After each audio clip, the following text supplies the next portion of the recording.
Government employees ರಾಜ್ಯ ಸರ್ಕಾರದ ವಿರುದ್ಧ ಸಿಡಿದೆದ್ದ ಸರ್ಕಾರಿ ನೌಕರರು. ಕರ್ನಾಟಕ ರಾಜ್ಯ ಸರ್ಕಾರಿ ನೌಕರರಿಂದ NPS ಟು OPS ಏನಿದೆ ಅದರ ಕುರಿತು ಒಂದು ಬಿಗ್ ಬ್ರೇಕಿಂಗ್ ಅಪ್ಡೇಟನ್ನು ತಮ್ಮೊಂದಿಗೆ ಶೇರ್ ಮಾಡ್ತಾ ಇದ್ದೀನಿ. ಹಾಗಾಗಿ ಏನಿದೆ ಮಾಹಿತಿ ಅಂತ ಡೀಟೇಲ್ ಆಗಿ ನೋಡ್ತಾ ಬರೋಣ. ವೀಕ್ಷಕರೇ, ನೀವು ಕೊಡುವ ಒಂದೇ ಒಂದು ಲೈಕ್ ನಮಗೆ ಸಪೋರ್ಟ್ ಆಗಿರುತ್ತೆ.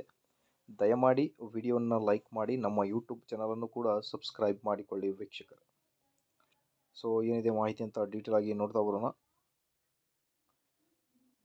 ವೀಕ್ಷಕರೇ, ಸ್ಕ್ರೀನ್ ಮೇಲೆ ಗಮನಿಸ್ತಿರ್ಬೋದು, ಜನವರಿ 20 ನಿನ್ನೆಷ್ಟು ಬಂದಿರೋ ಇದು ಲೇಟೆಸ್ಟ್ ಅಪ್ಡೇಟ್ ಆಗಿರುತ್ತೆ. ಮಾಹಿತಿ ಏನಿದೆ ಅಂತ ನೋಡ್ತಾ ಬಂದರೆ, ರಾಜ್ಯದಲ್ಲಿ NPS ರದ್ದುಗೊಳಿಸಿ OPS ಜಾರಿಗೊಳಿಸುವಂತೆ ಒತ್ತಾಯಿಸಿ ಕರ್ನಾಟಕ ಸರ್ಕಾರದ ವಿರುದ್ಧ ಸರ್ಕಾರಿ ನೌಕರರು ಸಿಡಿದೆದ್ದಿದ್ದಾರೆ.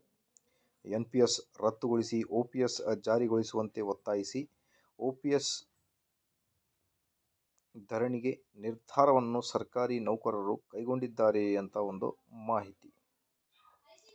ಈ ಕುರಿತಂತೆ ಕರ್ನಾಟಕ ರಾಜ್ಯ ಸರ್ಕಾರಿ NPS ನೌಕರರ ಸಂಘದ ರಾಜ್ಯಾಧ್ಯಕ್ಷ ಶಾಂತಾರಾಮ್ ಪತ್ರಿಕಾ ಹೇಳಿಕೆ ಬಿಡುಗಡೆ ಮಾಡಿದ್ದು, ದಿನಾಂಕ 13/10/2022ರಿಂದ 1 ತಿಂಗಳು OPS ಸಂಕಲ್ಪ ಯಾತ್ರೆಯನ್ನು ಹಾಗೂ 14 ದಿನಗಳ ಕಾಲ OPS ಜಾರಿಗಾಗಿ ಫ್ರೀಡಂ ಪಾರ್ಕ್ನಲ್ಲಿ ಅಹೋರಾತ್ರಿ ಧರಣಿ ನಡೆಸಲಾಗಿತ್ತು. ಹಾಗೂ ಜನವರಿ ತಿಂಗಳಿಂದ 3 ತಿಂಗಳ ಕಾಲ ವೋಟ್ ಫಾರ್ OPS ಅಭಿಯಾನವನ್ನು ನಡೆಸಲಾಗಿತ್ತು. ಈ ಹಿನ್ನೆಲೆಯಲ್ಲಿ ಕಾಂಗ್ರೆಸ್ ಪಕ್ಷವು NPS ಯೋಜನೆಯನ್ನು ರದ್ದುಗೊಳಿಸುವ ಭರವಸೆಯನ್ನು ತನ್ನ ಪ್ರಣಾಳಿಕೆಯಲ್ಲಿ ಸೇರಿಸಲಾಗಿತ್ತು ಎಂಬುದಾಗಿ ತಿಳಿಸಿದ್ದಾರೆ. ಸೊ ಮುಂದುವರೆದು, ಮಾನ್ಯ ಮುಖ್ಯಮಂತ್ರಿಯವರು ಅಧಿಕಾರ ವಹಿಸಿಕೊಂಡು ತಕ್ಷಣ ನಮ್ಮ ಸಂಘದ ಪದಾಧಿಕಾರಿಗಳೊಂದಿಗೆ ದಿನಾಂಕ 13/6/2023ರಂದು ಗೃಹ ಕಚೇರಿ ಕೃಷ್ಣದಲ್ಲಿ ಮಾನ್ಯ ಮುಖ್ಯಮಂತ್ರಿಯವರ ಸಭೆ ನಡೆಸಿ ಭರವಸೆಯನ್ನು ನೀಡಲಾಗಿತ್ತು. ಮುಂದುವರೆದು, ತಾವು ಸಹ ನಮ್ಮ ಸಂಘಟನೆಯೊಂದಿಗೆ ಸಭೆ ನಡೆಸಿ NPS ಯೋಜನೆಯನ್ನು ರದ್ದುಗೊಳಿಸುವ ಕುರಿತು ಕ್ರಮ ಕೈಗೊಳ್ಳುವುದಾಗಿ ಎಂದಿದ್ದಾರೆ ಅನ್ನೋದ್ರ ಬಗ್ಗೆ ಒಂದು ಮಾಹಿತಿ. ಸೊ ಮಾನ್ಯ ಮುಖ್ಯಮಂತ್ರಿಯವರು ದಿನಾಂಕ 6/1/2024ರಂದು ಸಂಘದ ಪದಾಧಿಕಾರಿಗಳೊಂದಿಗೆ